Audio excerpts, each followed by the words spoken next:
Now to a story you'll only see on 7. A survivor of childhood sexual abuse is sharing her story 30 years after her stepfather was convicted of raping her.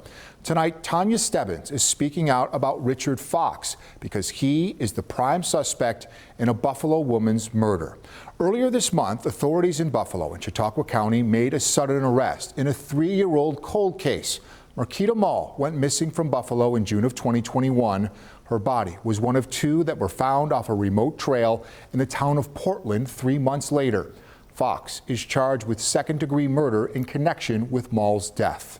Now, a victim from Fox's past is coming forward to 7 News. Tanya tells our senior reporter, Maki Becker, she feels like she's finding her voice again, speaking out about the abuse she suffered at the hands of her stepfather. We do want to warn you, some may find the details in this story intense.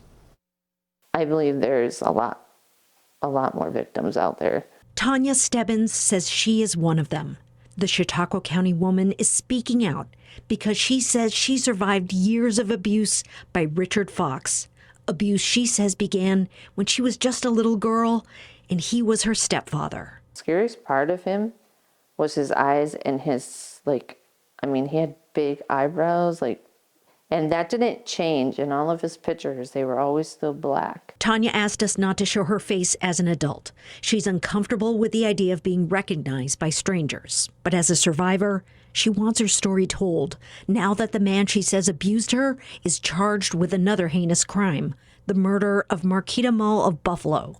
Tanya says she learned that Fox was under arrest when her cousin texted her with the news. Breaking news from 7 News. Today, 61-year-old Richard J. Fox of Buffalo was arraigned for murder in the second degree. I can't say I couldn't believe it because I knew he was capable of it. I was just in shock that it was finally going to be a charge that he couldn't wiggle his way out of. Like when he got only 3 years in prison for sexually abusing Tanya for 11 years. There was certain people that knew I was abused, but they had no idea what he was capable of. And he was capable of that in his 20s. So I could just imagine as he got older and older that it just got worse and worse, because that's what happened with me. See this picture? That's Tanya at 3. That's how old she was when she says the abuse began. I didn't realize what he was doing was a crime. He had been doing it since I was 3 years old. When Tanya was 6, the police questioned Fox, but nothing happened to him. While Tanya and her brother were sent away to foster care for 3 years. Tanya said that was a miserable experience. The children returned, and Fox was still with Tanya's mother. He built that in my head. Look at last time. You got punished for 3 years. I got nothing. Tanya shared with me some memories from 1991 when she was 12. She thinks they should be investigated. At the time, the family was living in the Chautauqua County town of Portland, not far from the trail where 2 bodies were found in 2021. One was Marquita Mall. The other hasn't been publicly identified yet.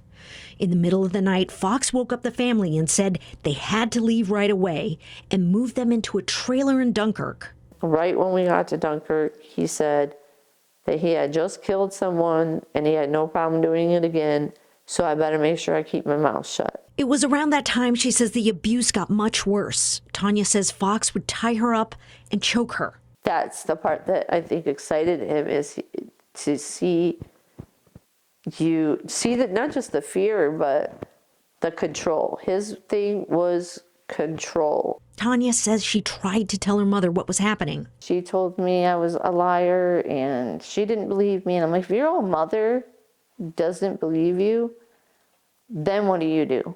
Tanya was 14 when she says Fox attacked her so brutally that she decided to run away.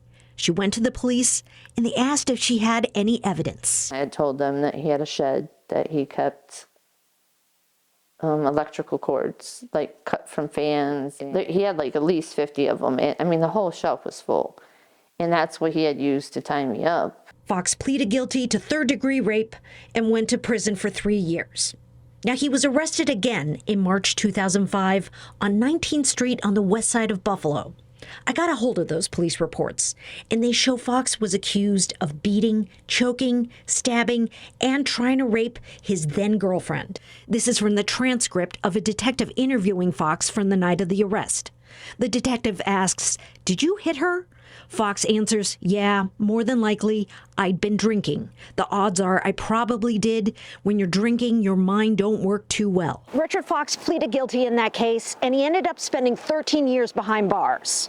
And now he's back in jail, this time charged with murder. Until they find him guilty or he pleads guilty and I know that he's not going to get out, I'm still never going to feel safe from him. Do you feel like if people had believed you, maybe all these other things wouldn't have happened afterwards? Well, I feel if they did their job when I was 6, or my mom did her job. I mean, because back then, they weren't giving out severe charges. I mean, they give a lot more severe charges now for, child molestation, but back then they weren't. That's one of the main reasons I agreed to do the interview, was for that reason. One, I wanted to finally have my voice because it had been taken away from me for so long. And 2, just to help other people and hopefully people that will come forward. Tanya Stebbins finally has a voice. Maki Becker, 7 News. If you or someone you know is experiencing abuse, there are resources available to help. Erie County offers a 24/7 crisis services hotline at 716-834-3131. There's also the National Crisis Lifeline at 988. We'll have these numbers for you on WKBW.com as well.